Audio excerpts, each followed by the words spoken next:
తప్పుడు పోస్టులు పెడితే కటకటాలే. సామాజిక మాధ్యమాలపై పోలీసుల నిఘా. సామాజిక మాధ్యమాలపై పోలీసులు ప్రత్యేక దృష్టి సారించారు. సార్వత్రిక ఎన్నికల నేపథ్యంలో వాట్సాప్, ఫేస్బుక్ గ్రూపుల సంఖ్య పెరిగింది. అభ్యర్థులు, పార్టీల అభిమానులు సోషల్ మీడియాలో చురుగ్గా ఉంటున్నారు. ఎన్నికల ప్రవర్తన నియమావళి అమల్లోకి రావడంతో ఎన్నికల సంఘం ప్రతి అంశంపైన ప్రత్యేక బృందాలను ఏర్పాటు చేసింది. నగరంలోని ప్రతి పోలీస్ కమిషనరేట్ పరిధిలో సైబర్ పెట్రోలింగ్ బృందాలను ఏర్పాటు చేశారు. వీరు సామాజిక మాధ్యమాల వేదికగా జరిగే చట్ట వ్యతిరేక కార్యకలాపాలను గుర్తించి సుమోటోగా కేసులు పెట్టి దర్యాప్తు చేస్తున్నారు. హద్దు దాటితే తిప్పలు తప్పవు. చేతిలో ఫోన్ ఉంది కదా అని హద్దు దాటి పోస్టులు పెడితే తిప్పలు తప్పవని పోలీసులు హెచ్చరిస్తున్నారు. పార్టీలు, అభ్యర్థుల గొప్పతనాన్ని చెప్పుకునే క్రమంలో సోషల్ మీడియా వేదికగా వాగ్వాదాలు చోటు చేసుకునే అవకాశం ఉంటుంది.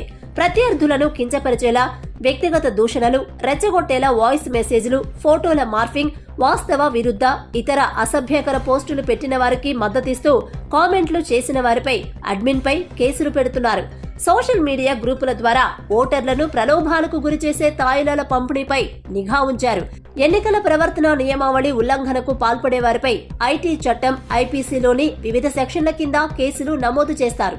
అడ్మిన్ బాధ్యతలు ఇలా: వాట్సాప్, ఫేస్బుక్ లోని ప్రతి పోస్టింగ్ కు అడ్మిన్ బాధ్యత తీసుకోవడంతో పాటు గ్రూపులోని ప్రతి సభ్యుని పేరు, చిరునామా తెలిసి ఉండాలి. సభ్యులను గ్రూపులో చేర్చుకునే ముందు వారి అనుమతి తీసుకోవాలి.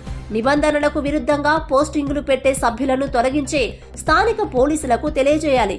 అడ్మినే వివాదాస్పద, అభ్యంతరకర వర్గాలను రెచ్చగొట్టే విధంగా పోస్టింగులు పెడితే ఐటీ చట్టం, ఐపీసీ సెక్షన్ 153A కింద కేసు నమోదు చేస్తారు. 3 నుంచి 5 ఏళ్ల వరకు జైలు శిక్ష పడే అవకాశం ఉంది.